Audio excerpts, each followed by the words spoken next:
महाभारत के युद्ध में जब श्री कृष्ण ने हनुमान जी के क्रोध को किया शांत। महाभारत के युद्ध में अर्जुन के रथ पर बैठे हनुमान जी कभी कभी खड़े होकर कौरवों की सेना की तरफ घूर कर देखते तो उस समय कौरवों की सेना तूफान की गति से युद्ध भूमि को छोड़कर भाग जाती। हनुमान जी की दृष्टि का सामना करने का साहस किसी में नहीं था। उस दिन भी ऐसा ही हुआ था जब कर्ण और अर्जुन के बीच युद्ध चल रहा था।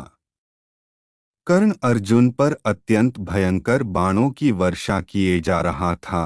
उनके बाणों की वर्षा से श्री कृष्ण को भी बाण लगते गए। आतः उनके बाण से श्री कृष्ण का कवच कटकर गिर पड़ा और उनके सुकुमार अंग पर बाण लगने लगे। रथ की छत पर बैठे पवनपुत्र हनुमान जी एकटक नीचे अपने इन आराध्य की तरफ ही देख रहे थे। श्री कृष्ण कवचहीन हो गए थे। उनके श्री अंग पर कर्ण निरंतर बाण मारता ही जा रहा था।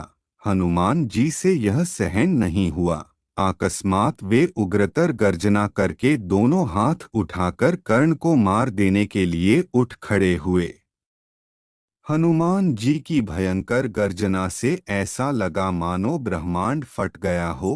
कौरव सेना तो पहले ही भाग चुकी थी, अब पांडव पक्ष की सेना भी उनकी गर्जना के भय से भागने लगी। हनुमान जी का क्रोध देखकर कर्ण के हाथ से धनुष छूटकर गिर गया।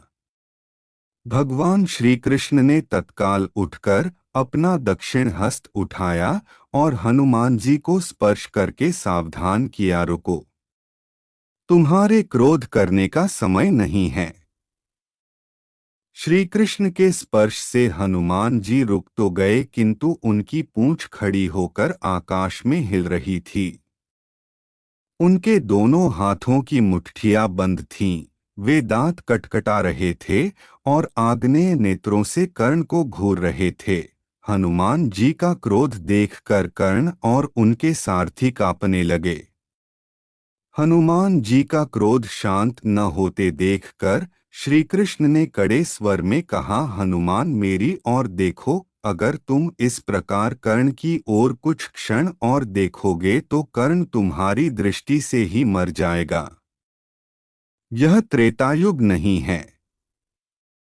तुम्हारे पराक्रम को तो दूर तुम्हारे तेज को भी कोई यहाँ सह नहीं सकता। तुमको मैंने इस युद्ध में शांत रहकर बैठने को कहा है। फिर हनुमान जी ने अपने आराध्य देव की ओर देखा और शांत होकर बैठ गए।